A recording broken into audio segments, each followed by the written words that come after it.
സിദ്ധുവിന് എന്നെ തോൽപ്പിക്കാൻ പറ്റുന്നില്ല. രജിസ്ട്രാർ ഓഫീസിൽ പോയി ഒപ്പിടാനും പറ്റിയില്ല. ഇതിപ്പതാ കല്യാണം ഏതാണ്ട് ഔപചാരികമായിട്ട് പ്രഖ്യാപിക്കുകയും ചെയ്തു. ഞാൻ ഉദ്ദേശിക്കുന്നിടത്ത് നന്ദൻ നിൽക്കും. അവന്റെ ജീവിതവും.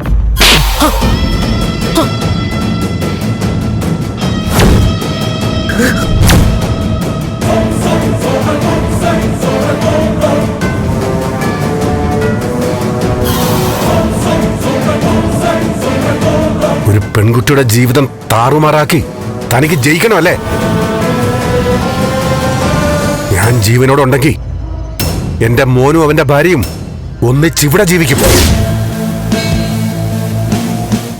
ഇതെന്താ നന്ദ, നേരെ ഇത്രയായിട്ടും എന്റെ പോസ്റ്റിനെ കുറിച്ച് കമാന്നൊരു അക്ഷരം മിണ്ടിയിട്ടില്ല. സർപ്രൈസ് ആയിട്ട് എന്റെ ദേഷ്യാണോ?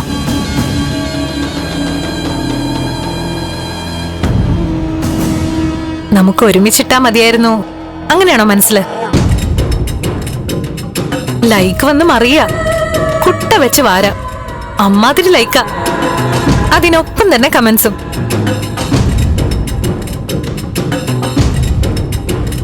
നന്ദൻ ലക്കിയ, അങ്ങനെ കമന്റ്സ് കൂടുതലും.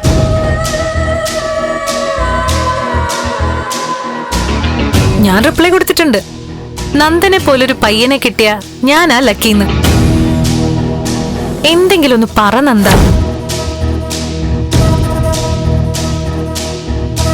എന്തായാലും നന്ദൻ ഇഷ്ടം പോലെ ലേഡി ഫാൻസ് ഉണ്ടെന്ന് മനസ്സിലായി. കുറെ എണ്ണത്തെ എനിക്ക് ബ്ലോക്ക് ചെയ്യേണ്ടി വരും.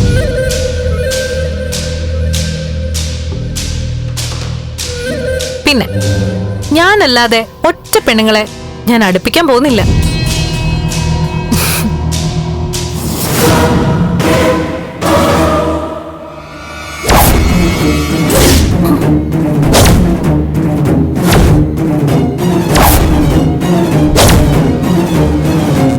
ഇവളോ?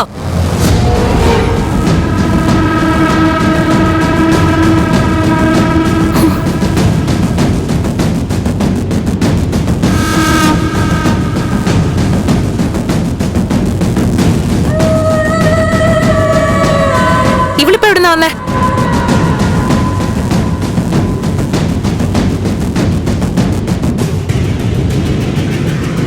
ഇവിടെ വീണ്ടും ഇവിടെ നിയമിച്ചോ?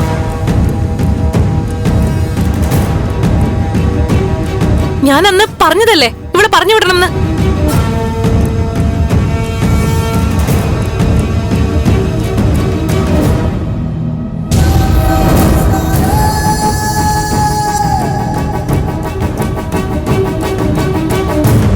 നീ എന്തിനാ ഇവിടേക്ക് തിരിച്ചു വന്നത്?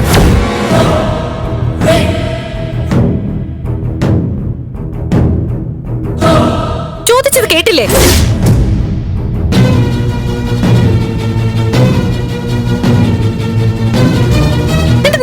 പോയോന്ന്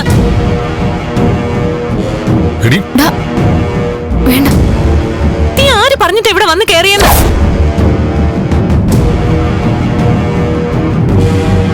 പറയാൻ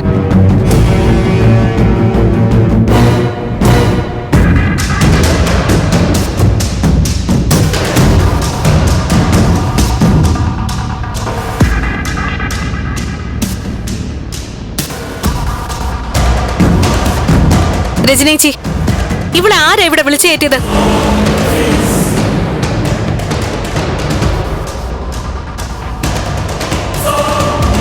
പറഞ്ഞു വിട്, എന്റെ കൺമുന്നിൽ കാണരുത് ഇവിടെ. മീര, ഞാൻ പറയുന്നൊന്ന് കേക്ക്. ചേച്ചൊന്നും പറയണ്ട, എനിക്കൊന്നും കേൾക്കാൻ വേണ്ട.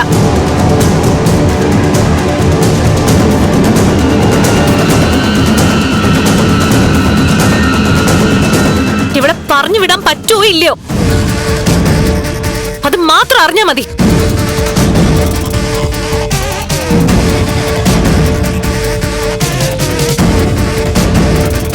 അല്ല, അത് ഹോസ്പിറ്റലിൽ നിന്ന് തിരിക്കുന്നതിന് മുമ്പ് ഞാൻ പറഞ്ഞതല്ലേ, ഈ വൃത്തിയായിട്ട് അവളെ ഇവിടെ കാണരുത്. സൂക്ഷിച്ച് സംസാരിക്കണം. സൂക്ഷിച്ച് സംസാരിക്കാനോ? ഞാനോ?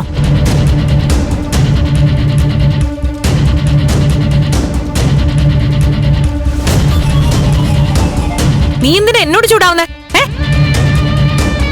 ഇവളാരാ ഇവിടുത്തെ?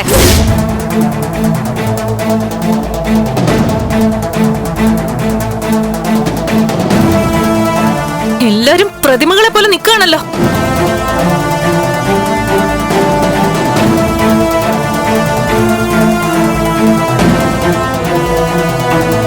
ഞാൻ ചോദിച്ചതിന് ആരെങ്കിലും ഉത്തരം പറ.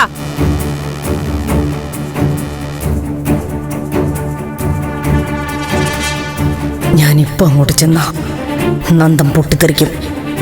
ദേവിക അവന്റെ ഭാര്യയാണെന്ന് ചിലപ്പോ വിളിച്ചു പറഞ്ഞേക്കും.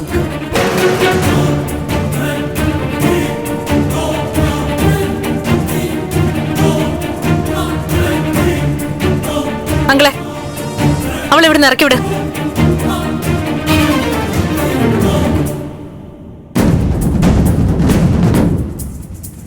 എനിക്കിഷ്ടമില്ലാത്ത ഒരുത്തിയെ ഈ വീട്ടിൽ നിർത്താൻ പാടില്ല. മോളെ, ആ കുട്ടി... അത് ശരി, ആ കുട്ടിയോ? അപ്പൊ അങ്കിളുടെ സപ്പോർട്ട് അവക്കാണല്ലേ? അത് കൊള്ളാലോ.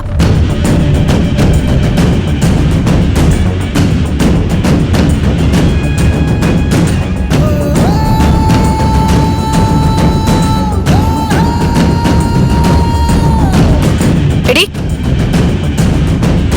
നിനക്ക് ഈ വീട്ടിലുള്ള സ്വാതന്ത്ര്യം എന്തിന്റെ പേരിലാണെന്ന് എനിക്ക് മനസ്സിലാവുന്നില്ല.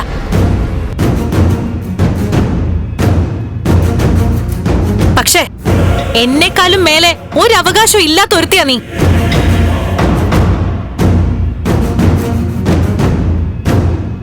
ഇപ്പൊ ഈ നിമിഷം നീ ഇവിടുന്ന് ഇറങ്ങണം. നന്ദ, വേണ്ടെന്ന് പറഞ്ഞില്ലേ? നിന്നോട് പോവാനാ പറഞ്ഞേ. ഇവളോട് ഇപ്പൊ കാര്യങ്ങൾ തുറന്നു പറഞ്ഞ കടുങ്ക എന്തെങ്കിലും ചെയ്യും. ഞാൻ പറഞ്ഞത് കേട്ടില്ലേ നീ?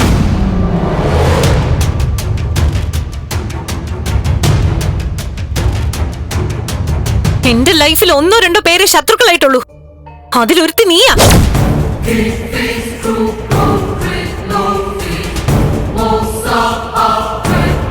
ഞാൻ ആശുപത്രി കിടക്കുമ്പോ എന്നെ ഭീഷണിപ്പെടുത്താൻ അനിയത്തിയവരെ അയച്ചവളല്ലേ നീ?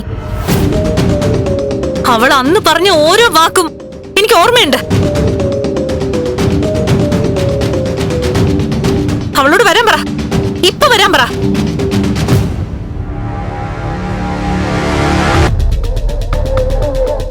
രജനീച്ച് ഉണ്ടായിരുന്നല്ലോ അന്ന് ഹോസ്പിറ്റലില്. ചേച്ചി അവളെ സമാധാനപ്പെടുത്താൻ നോക്കിയില്ലേ? അവൾ അടങ്ങിയോ?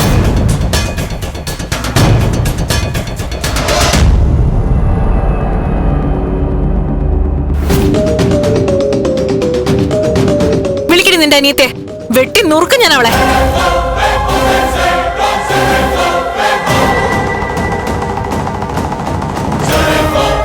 നിന്നോട് ഇവിടുന്ന് പോവാനാ പറഞ്ഞത്. പോവാനല്ലേ പറഞ്ഞത്? മീര വിട. ദേഹത്ത് തൊടരുത് മീര. തൊട്ട നീ എന്ത് ചെയ്യും? മീര, നീ എന്തായി കാണിക്കുന്നേ? എന്താടാ നീ ആരെയും പേടിപ്പിക്കുന്നേ? ഇവൾ ആരെ തൊടുമ്പോഴൊക്കെ നിനക്ക് പൊള്ളാൻ?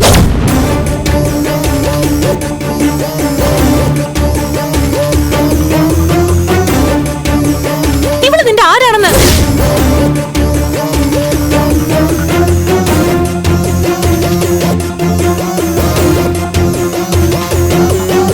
പലവട്ടം പറഞ്ഞിട്ടും നീ വീണ്ടും തിരിച്ചു വന്നു. എന്താടി, കഥയിലൊക്കെ കാണും പോലെ ജോലിക്കാരിക്ക് കൊച്ചു മുതലാളിയോട് പ്രേമം വന്നാ?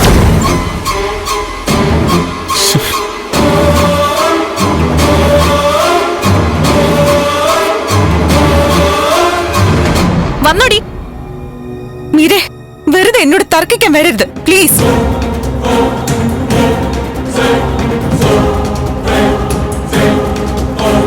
ഓഹോ, അപ്പൊ നിനക്ക് നാവുണ്ടല്ലേ?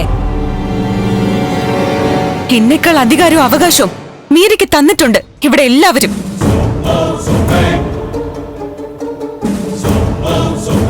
പക്ഷേ നിഷേധിക്കാൻ പറ്റാത്ത ഒന്ന് എനിക്കിവിടെ ഉണ്ട്.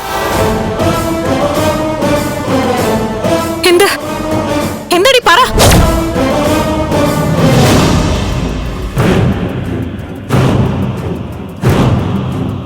പറയടി.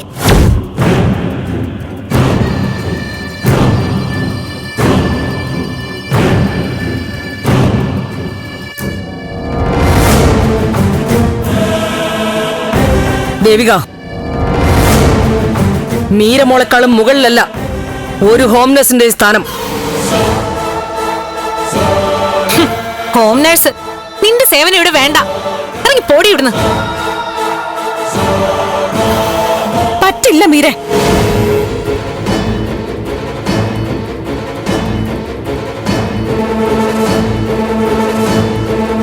എത്രയൊക്കെ പറഞ്ഞാലും ആര് പറഞ്ഞാലും ദേവിക പോവില്ല.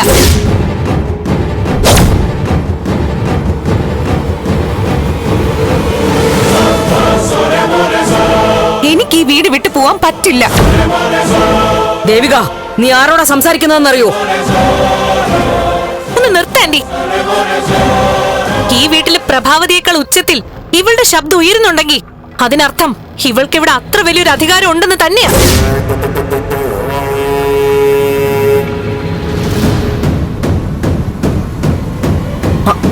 അധികാരോ? അങ്ങനെയൊന്നും ഇല്ല മോളെ. എന്നാ ആന്റി ഇവളെ പിടിച്ച് റോഡിൽ കൊണ്ടുപോയി വിട്.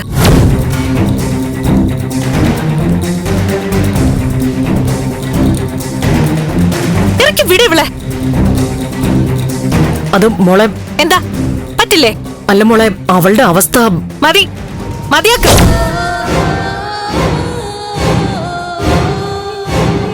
മനസ്സിലായി. ഞാൻ ഇവിടുത്തെ ആരാണെന്ന് എനിക്ക് മനസ്സിലായി.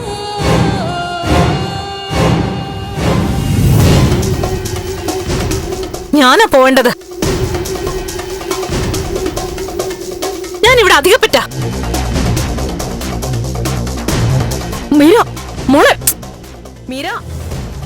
ദേവികെ, നീ എത്രയും പെട്ടെന്ന് ഇവിടുന്ന് മാറിപ്പോണം. തൽക്കാലത്തേക്കെങ്കിലും. തൽക്കാലത്തേക്കെന്നല്ല, ഒരു കാലത്തേക്കും ദേവി ഇവിടുന്ന് മാറാൻ പോകുന്നില്ല. എന്നുവച്ചാ മീര അങ്ങ് മരിക്കട്ടെന്നോ? അവള് മരിക്കണമെന്ന് ആരും പറയുന്നില്ല. പക്ഷേ ഞങ്ങൾക്ക് ജീവിക്കണം.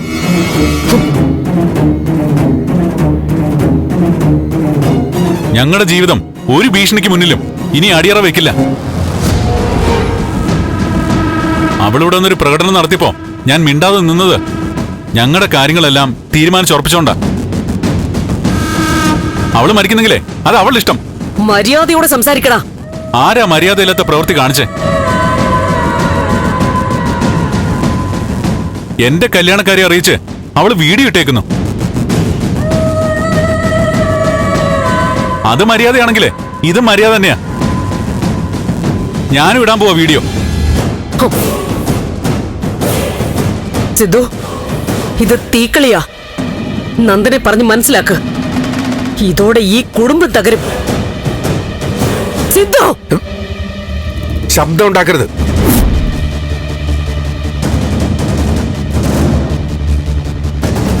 കാര്യങ്ങളൊക്കെ ഇതുവരെ കൊണ്ടെത്തിച്ചത് താനാ. പ്രശ്നങ്ങൾക്ക് മേൽ പ്രശ്നങ്ങൾ ഉണ്ടാക്കി ഇവിടുത്തെ സമാധാനം കളയുന്നത് താൻ മാത്രമാ. ഞാൻ എന്ത് ചെയ്തിട്ടാ ഇപ്പോ?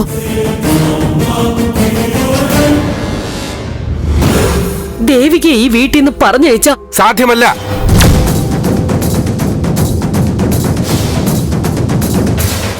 ദേവിക എവിടെയും പോവില്ല. ഇവിടുത്തെ കുട്ടി അവള്. എന്റെ മോള. അപ്പോ മീര ആരും അല്ലെന്ന്. ശരി, നിങ്ങളുടെയൊക്കെ ഇഷ്ടം പോലെ നടക്കട്ടെ.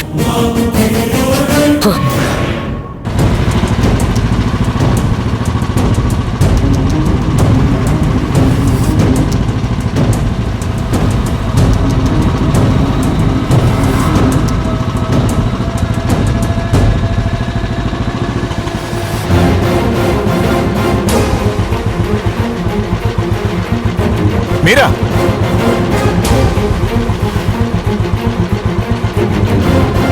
മാഷേ, നിങ്ങൾ ദൈവമാണോ മാഷേ? എന്താ മീര? മാഷിനെ കുറിച്ച് ഞാനിപ്പോ വിചാരിച്ചതേ ഉള്ളൂ.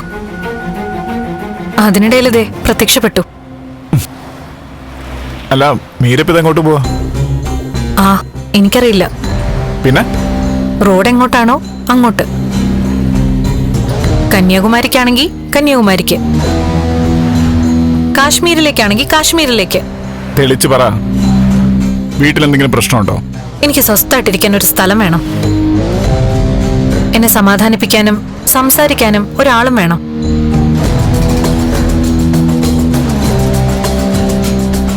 ചന്ദ്രോത്തേക്ക് ആരെങ്കിലും വിളിച്ചു പറയാനാണെങ്കിൽ ഞാൻ പിന്നെ ഉണ്ടാവില്ല.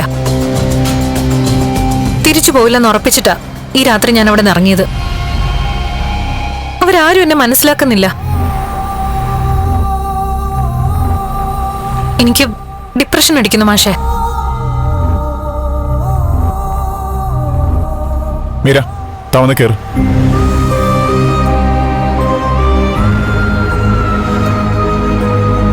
ഇരുന്നോ? ഇരുന്നു. പോവാം. പോവാം.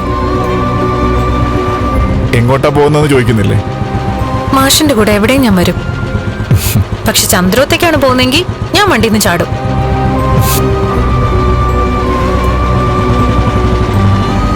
എന്താ അമ്മ പറഞ്ഞേ? അവനവൻ അനുഭവിക്കട്ടെന്നോ? ഒക്കെ ഉണ്ടാക്കി വെച്ചത് അമ്മയല്ലേ? എന്താ? മീരയുടെ മനസ്സിൽ ആവശ്യമില്ലാത്ത ചിന്തകളൊക്കെ കൊണ്ടുവന്നത് അമ്മയല്ലേ? എന്നിട്ടിപ്പോ കുറ്റം മുഴുവൻ ബാക്കിയുള്ളവരെ തലയിലിടുന്നോ? അനുഭവിക്കുന്നതേ അമ്മ ഒറ്റയ്ക്ക് മതി. എന്നെ ഒറ്റയ്ക്കാക്കിയിട്ട് ഇവിടം വരെ എത്തിച്ചില്ലേ നിങ്ങൾ എല്ലാവരും കൂടി? ഒരമ്മയുടെ സ്ഥാനം തന്നുകൊണ്ടും ആ സ്ഥാനത്തിന്റെ മഹത്വം അറിഞ്ഞുകൊണ്ട് തന്നെ പറയുവാ.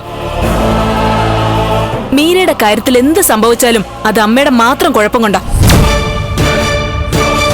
രജിസ്റ്റർ ഓഫീസിലെ മെയിൽ അയച്ചതിന്റെ പിന്നില് ആരാന്നൊക്കെ എനിക്കറിയാം. മീരയുടെ വീഡിയോയ്ക്ക് പിന്നിലും ആരാണെന്ന് ഇവിടെ ഉള്ളവർക്കെല്ലാം മനസ്സിലായി. എല്ലാം മനസ്സിലായല്ലേ? എന്നാ മനസ്സിലാകാത്ത ഒരു കാര്യം ഞാൻ പറയട്ടെ.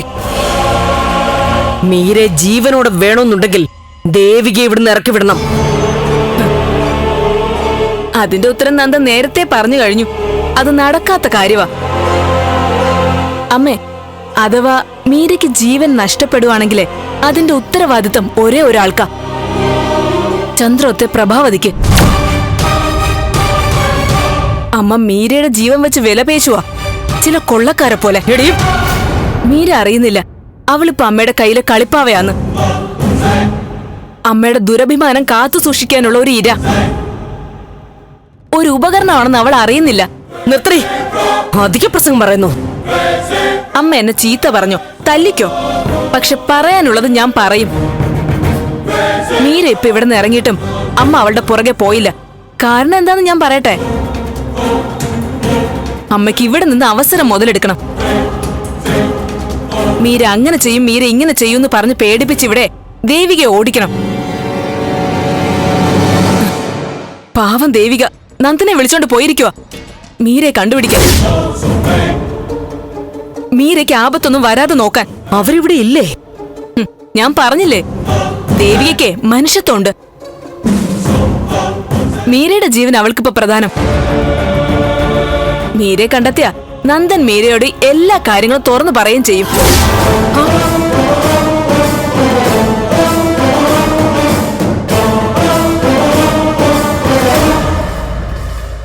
ഇത് ഈ കുട്ടി ഏതാ? ഇതാ എന്റെ ഭാര്യ ദേവിക.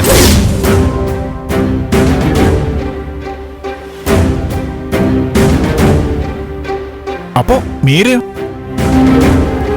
അവളെ ഞാൻ വിവാഹം കഴിച്ചിട്ടില്ല. അമ്മയും മീരയുടെ അച്ഛനും അമ്മയും എന്നോട് ചോദിക്കാതെ തീരുമാനിച്ച വിവാഹ. സത്യമാണോ നന്ദൻ പറയുന്നത്? അതെ. നന്ദൻ ഗിരീഷേട്ടനോട് കള്ളം പറയേണ്ട കാര്യം എന്താ?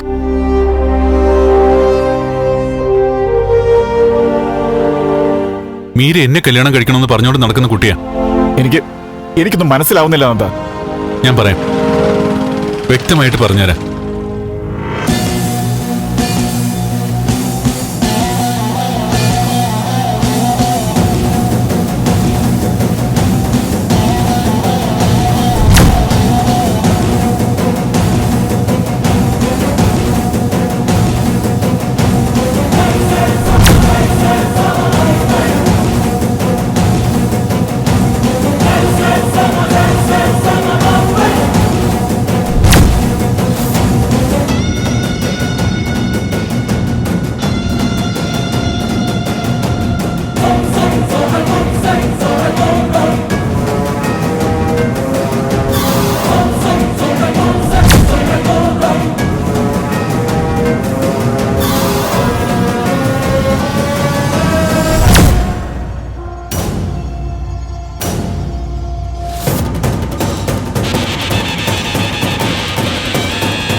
മീര, യാഥാർത്ഥ്യവും ആവേശവും രണ്ടും രണ്ടാ. വെറുമൊരു ഹോം നേഴ്സായ ദേവികയോട് ആ വീട്ടിലെ അംഗങ്ങളെല്ലാം സ്നേഹം കാണിക്കുന്നു. അവിടുത്തെ സ്വന്തം കുട്ടിയായ മീരയെ അവഗണിക്കുകയും ചെയ്യുന്നു. അവളെ ഇറക്കി വിടാൻ പറഞ്ഞിട്ടും ആരും ചെവി കൊണ്ടില്ലെങ്കിൽ അവളുടെ ഭാഗത്ത് എന്തോ ന്യായം ഉണ്ടെന്നല്ലേ അർത്ഥം? അപ്പൊ മാഷൻ ദേവികയ്ക്ക് വേണ്ടി നിൽക്കും? ഷോ, ഞാനൊന്ന് പറയട്ടെ. ദേവികയുടെ സ്നേഹം തൊട്ടറിഞ്ഞവരാണ് അവിടെ ഉള്ളവരെങ്കിൽ മീരയുടെ അഹങ്കാരമാണ് ഇപ്പോഴത്തെ സംഭവം എന്ന് ധരിക്കുന്നതിൽ തെറ്റുണ്ടോ? എനിക്ക് മനസ്സിലായില്ല. സ്വന്തം വീട്ടിൽ നിന്നും ഒരു ജോലിക്കാരിയുടെ പേരിൽ മീര ഇറങ്ങിപ്പോവോ? അത് എന്റെ വീട്ടിൽ നിന്ന് ഞാൻ ഇറങ്ങിപ്പോയില്ല. ആ, അപ്പോ ആ വീട്, അതായത് ചന്ദ്രോത്ത്, മീരയുടെ വീടല്ല, ഭർത്താവിന്റെ വീടാണ് അല്ലേ? ആ അതെ. അവിടെ മീരയുടെ സ്ഥാനം എന്താ? കിട്ടാത്ത സ്നേഹം മീരയ്ക്ക് ഫീൽ ചെയ്തെങ്കിൽ അത് വീണ്ടെടുക്കണമെങ്കിൽ മീര അവിടെ തന്നെ നിൽക്കണ്ടേ? മീര ഇപ്പോ ഒരാവേശത്തിന്റെയും ഭാവനയുടെയൊക്കെ ലോകത്ത്. യാഥാർത്ഥ്യത്തിലേക്ക് തിരിച്ചു വരണം. അധികാരത്തിന്റെ ഭാഷയിൽ ഒരാളെ നിയന്ത്രിക്കാൻ ശ്രമിക്കുമ്പോൾ ഒറ്റ സെക്കൻഡിൽ അങ്ങ് തോറ്റുപോകും.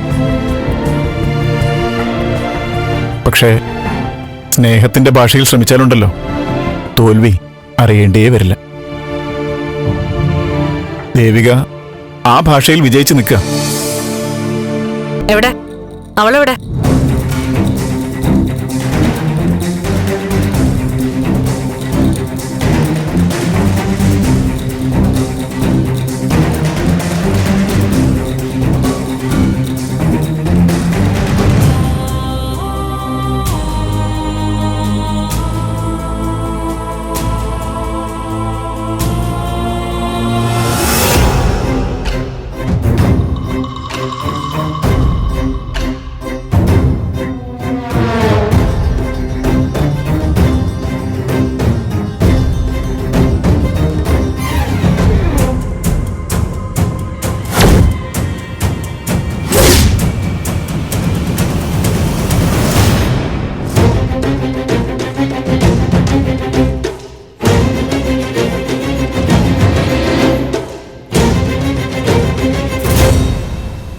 നീ കാരണ ഞാൻ ഈ പാതിരാത്രിയില് വീട് വിട്ടിറങ്ങേണ്ടി വന്നത്.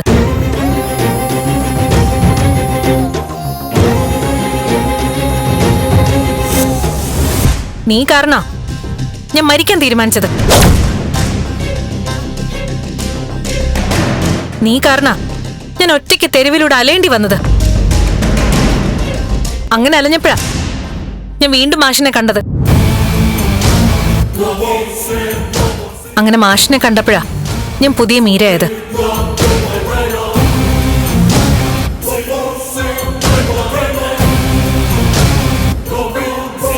എന്നുവെച്ചാ എന്നെ പുതിയ മീരയാക്കിയത് നീയാണെന്ന്.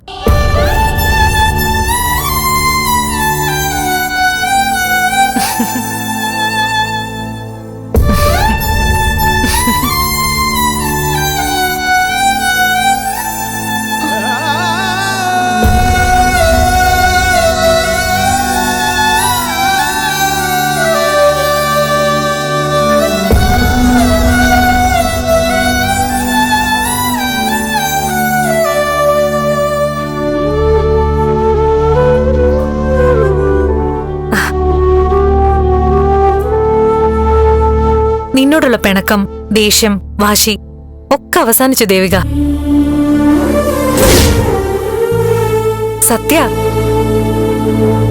സത്യമായിട്ട് ഞാൻ പറയാ.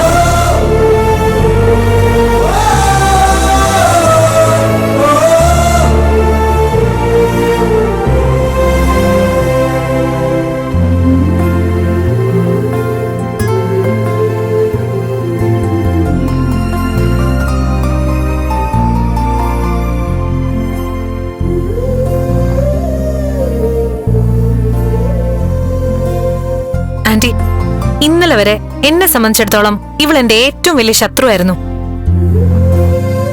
ഇപ്പൊ മുതൽ എന്റെ ഏറ്റവും പ്രിയപ്പെട്ട കൂട്ടുകാരിയാ.